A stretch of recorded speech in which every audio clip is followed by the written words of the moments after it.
హరే కృష్ణ ఓం నమ శివాయ. అందరికీ నమస్కారం అండి. ఈరోజు నేను అరటి పువ్వుతో తాలింపు ఎలా చేసుకోవాలో చూపిస్తాను. అరటి పువ్వు తినడం వల్ల అన్ని విటమిన్స్ వస్తాయండి. ఎవరికైనా కానీ ఆడవాళ్ళకి కానీ మగవాళ్ళకి కానీ చాలా హెల్తీ ఇది. సో ఇదేంటంటే పువ్వు మారి వస్తుందన్నమాట. మీరు ఏదైనా సూపర్ మార్కెట్లో వెళ్ళి తీసుకోండి. సో ఆ పువ్వులో ఇలా ఉంటుంది, ఇలా. సో లోపల ఇలా ఉంటుంది. సో దీన్ని ఎలా తీయాలా అంటే ఇలా ఓపెన్ చేసేసి, సో ఈ రెక్కలు ఏదైతే ఉంటాయో సపరేట్ చేసుకోండి. సో ఇది ఏంటి అంటే దీన్ని దొంగ అంటారనమాట. సో ఇది ఉండడం వల్ల కూరకి వగరు ఎక్కువ వస్తుందంట. అందుకోసమని దీన్ని తీసేస్తారు. మిగిలిన కాడలన్నీ మనం ఇలా వేసుకోవాలన్నమాట. మేము ఆల్రెడీ ఒలిచేసాము. సో ఇది చాలా టైం తీసుకుంటుందండి. ఎవరితోనైనా హెల్ప్ తీసుకొని మీరు చేయండి. సో ఇలాంటివన్నీ ఇలా అన్నీ తీసేసుకొని దీంట్లో వేసేసుకోవాలన్నమాట. దీంతో సపరేట్ తాలింపు వేసుకోవచ్చు, దీంతో సపరేట్ తాలింపు. సో ఇంకోటి ఏంటంటే మీరు ఎప్పుడైతే ఒలుస్తూ ఉంటారో అప్పుడు కొబ్బరి నూనె అంటించుకోండి. నేనైతే కొబ్బరి నూనె అంటించానండి, కానీ అయినా కూడా నాకు నల్లగైంది. కొంచెం ఎక్కువ అంటించాలా. సో ఇంకా దీంతో తాలింపు ఎలా చేయాలో మీకు చూపిస్తాను.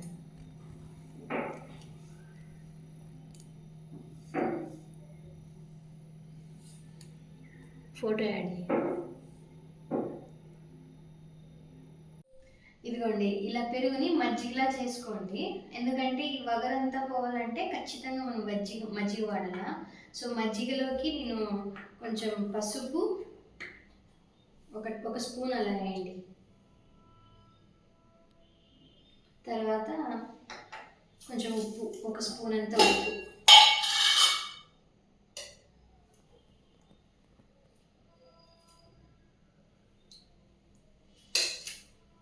సో బాగా కలిపి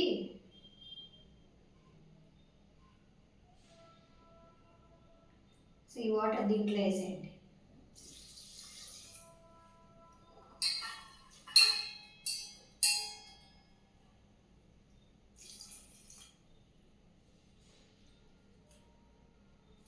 ఇది ఆల్మోస్ట్ ఒక 15 నిమిషాలు ఉండాలండి.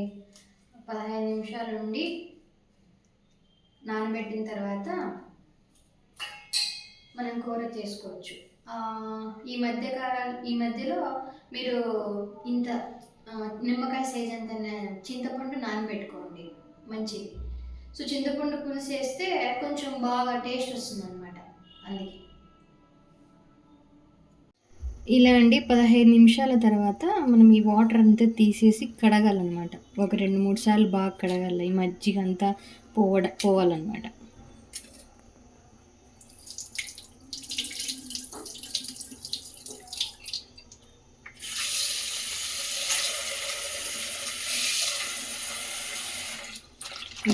బాగా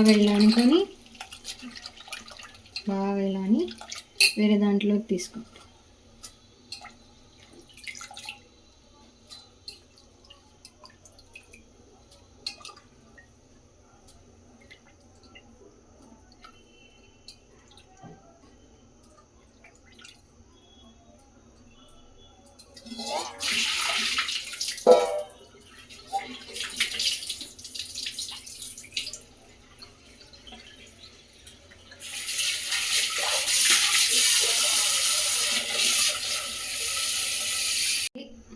చివరిలో అండి ఇదంతా లాస్ట్లో మనం ఆకులన్నీ తీసేసిన తర్వాత ఇలా లాస్ట్లో చిన్నది వస్తుంది. ఇది కూడా వేసుకోండి దీంట్లో. సో ఇలా కడిగి నేను మొత్తం పెట్టేసాను. 3 సార్లు కడుక్కోవాలి బాగా క్లీన్గా. ఇదండి ఇలా వాటర్ ముందు ఎలా ఉన్నాయి ఇప్పుడు ఎలా ఉన్నాయి చూడండి. అసలు అలా అంత నీట్గా కడుక్కోవాలన్నమాట. ఇది చూడండి, ఇంత దానికి నేను ఒక పెద్ద టమోటా, ఒక ఆనియన్, ఇంత సైజు నేను చింతపండు నానబెట్టుకున్నానండి. ఈ చింతపండు పులుసుని తీసి మనం కూరలో వేసుకుంటాము. సో దీన్ని ఇలా పెద్దగా కాకుండా కొంచెం చిన్నగా కట్ చేసుకోవాలన్నమాట. చిన్న చిన్న పీసులుగా కట్ చేసుకోవాలి. ఎంత ఇలా పెట్టుకొని ఇలా మొత్తం పీసుల్లా ఒక్కొక్కటి చేయాలంటే కష్టం అవుతుంది. సో అందుకోసమని నేను అన్నీ ఇలా పెట్టి చిన్న చిన్నగా కట్ చేసుకోవాలి. ఇది ఐరన్ కడాయి అండి. ఇది ఐరన్ కడాయిలో మనం వండుకోవడం వల్ల మనకు ఐరన్ కంటెంట్ వస్తుంది అనమాట. సో అందుకోసమే ఐరన్ కంటెంట్ రావాలని నేను ఐరన్ కడాయి తీసుకున్నా. సో ఆయిల్ వేస్తున్నాను. నేను వాడేది కోల్డ్ కంప్రెస్డ్ అండి, కోల్డ్ కంప్రెస్డ్ గ్రౌండ్నట్ ఆయిల్ వాడతాను. సో ఆయిల్ ఎక్కువ తింటాము అనుకునే వాళ్ళు కొంచెం ఎక్కువ వేసుకోండి, బట్ నేనైతే తక్కువేనండి ఆయిల్ తినడము.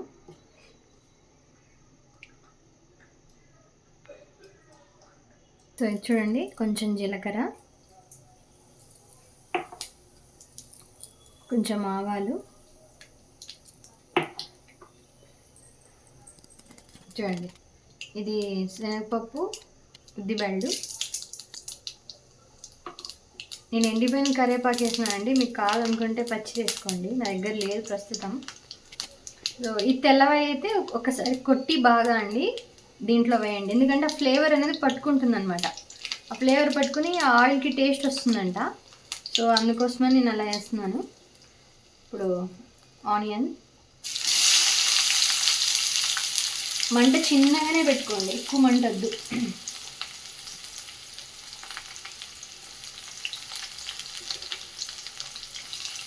మొత్తం అండి కర్రీ అంతా చిన్న మంట మీదే ఉడికించుకోండి, ఎక్కువ మంట మీద పెడితే టేస్ట్ ఉండదండి. యాక్చువల్గా దీంట్లో ప్రోటీన్ కంటెంట్ అంతా చనిపోతుంది అనమాట. సో మనకు సక్సెస్ఫుల్గా అంతా ప్రోటీన్ రావాలంటే తక్కువ మంట పెట్టుకొని మనం కూర అనేది ఉడికించుకోవాలన్నమాట. మగ్గడానికి టైం పడుతుంది. సో ఈ టమోటా అండి ఉడకడానికి, ఎర్రగడ్డ, ఆనియన్, కొంచెం ఉప్పు వేసుకోండి. ఉప్పు వేయడం వల్ల త్వరగా మగ్గిపోతుంది అనమాట, అంటే ఉడికేస్తుంది బాగా. సో ఇలా ఒకసారి కలిపి దీని మీద ప్లేట్ పెట్టండి.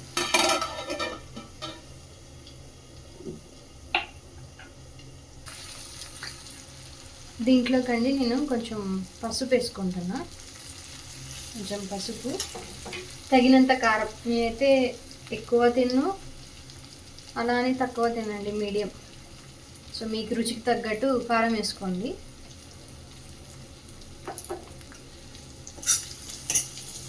సో ఇది బాగా ఇట్లా మగ్గినాక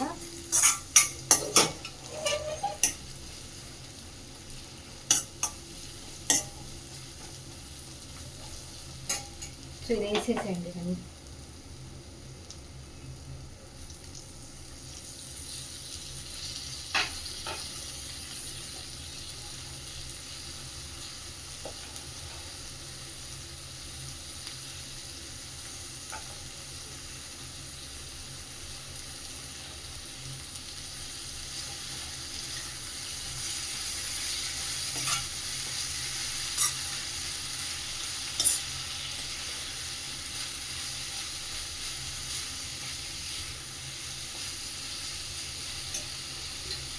ఇదండి ఈ చింతపండు రసము నేను అంతా తీసి పెట్టుకున్నా, బాగా ఇలాని చింతపండు గుజ్జు వస్తుంది. సో దాన్ని యాడ్ చేయండి.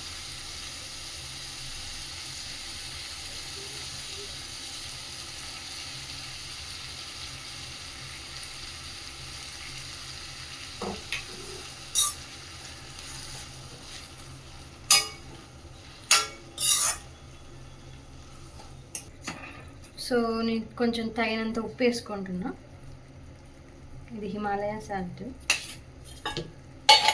అలాగే కొన్ని వాటర్ అండి, కొన్ని వాటర్, ఎక్కువ వద్దు. సో ఈ వాటర్ అంతా ఇంకిపోయేంత వరకు మనం ఉడికించుకోవాలన్నమాట.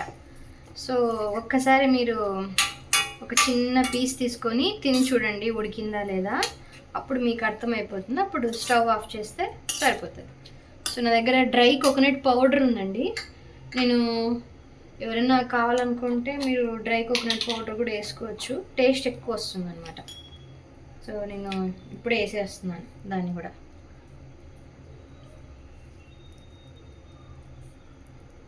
చాలు, ఎక్కువ వేస్తే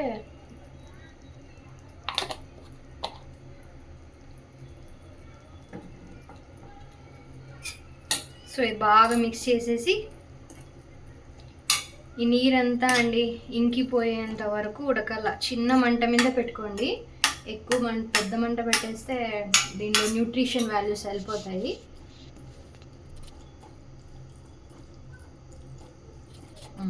అంతేనండి. ప్లేట్ పెట్టేసుకొని లాస్ట్లో గార్నిష్కి కొత్తిమీర యాడ్ చేసుకోవడం అంతే. సో ఫైనల్గా మన కర్రీ రెడీ అయిపోయిందండి. సో ఇది ఐరన్ కడాయి కదా, ఎప్పుడు కానీ ఐరన్ కడాయిలో అలానే కర్రీ వదిలేయకూడదండి. స్టవ్ ఆఫ్ చేసి మనం వేరే గిన్నెలో తీసుకోవాలన్నమాట. ఇలా వేరే గిన్నెలో తీసుకోవాలి.